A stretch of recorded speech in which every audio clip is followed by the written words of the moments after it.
तालिबान ने अफगानिस्तान पर कब्जा कर लिया, कोई असर हुआ क्या वहां? सांसदों को भी रातों रात सब कुछ छोड़ करके निकलना पड़ा कि नहीं निकलना पड़ा? बोलो, तुम्हें क्या लग रहा है तुम्हारे देश में ये स्थिति नहीं बन रही?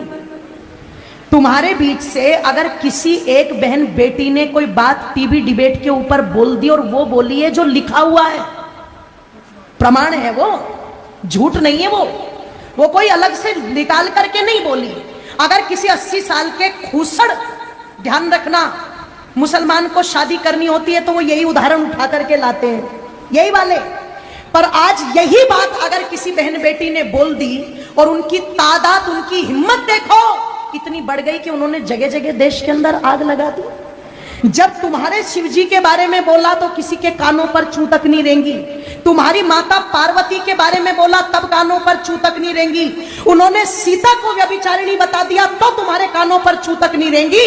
सरेआम वो मौलवी बैठ करके टीवी डिबेट में हिंदू देवी देवताओं का अपमान करते रहे, किसी के कानों पर चू तक नहीं रेंगी। कोई भेड़िया नहीं निकल के आया, पर एक बात नुपुर शर्मा ने कह दी और सारे कुत्तों के झुंड निकल करके सड़कों पर आ गए। जरा सोच करके देखो, तुम्हें क्या लगता है ये षड्यंत्र नहीं है? तुम्हें क्या लगता है ये पहले से कोई योजना नहीं है? आप जाते हो इबादत करने के लिए और उधर से एकदम से इतने पत्थर तुम्हें कहां मिल जाते हैं कि पुलिस वालों को पीछे हटना पड़ता है, पर वो पत्थर खत्म नहीं होते। आपको क्या लगता है इसके पीछे कोई योजना नहीं है? और इसके पीछे कोई योजना नहीं है कि जो भाईचारे के गीत सुनाए जाते हैं वो सारे के सारे गीत हमारे लिए है, क्या वो उन पर गीत लागू नहीं होता?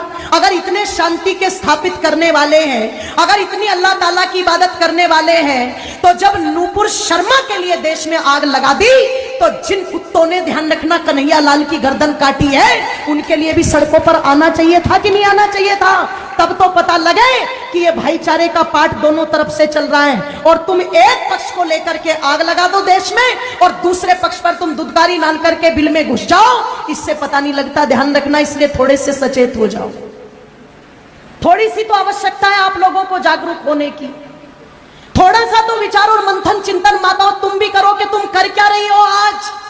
एक एक तुम्हारा बेटा, उसे तुमने इतना फुसफुसिया बना दिया, इतना फुसफुसिया बना दिया कि वो 15 मिनट धूप में नहीं खड़ा हो सकता, वो 2 किलोमीटर पैदल नहीं चल सकता। वो इतना फुसफुसिया सुख सुविधाएं देकर के बना दिया, सपना सजा करके बैठे, हम तो इतनी संपत्ति जोड़ के देके जाएंगे, हम तो इतना बैंक बैलेंस जोड़ के देके जाएंगे, हम तो इतने बड़े बड़े मकान दे करके जाएंगे।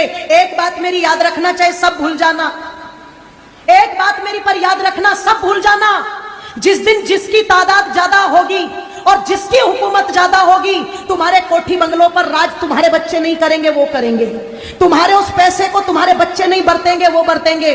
तुम्हारी संपत्ति पर मालिकाना अधिकार तुम्हारा नहीं होगा, उनका होगा। अगर यकीन ना हो तो कश्मीर का इतिहास ज्यादा पुराना नहीं है, अगर यकीन ना हो तो पाकिस्तान को अलग हुए ज्यादा समय नहीं हुआ है, जब रातों रात अपना सब कुछ छोड़ करके वहां से भगना पड़ा था। वो जमीन भी छोड़ी, वो कोठी बंगले भी छोड़े, वो धन संपत्ति भी छोड़ी। और इससे ज्यादा और दुर्गति क्या होगी कि छोटे छोटे दुधमुहे बच्चों को अपना पेशाब पिला पिला करके भारत तक उनको लाना पड़ा। तुम सोच करके देखो, ये स्थिति हो चुकी है। और अगर ये पहले हो चुका है, आगे नहीं होगा, ऐसा बिल्कुल भी मान करके मत चलना। क्योंकि जो कौम अपने भूले इतिहास से शिक्षा नहीं लेती, उस कौम के मिटने में कभी भी देर नहीं लगती।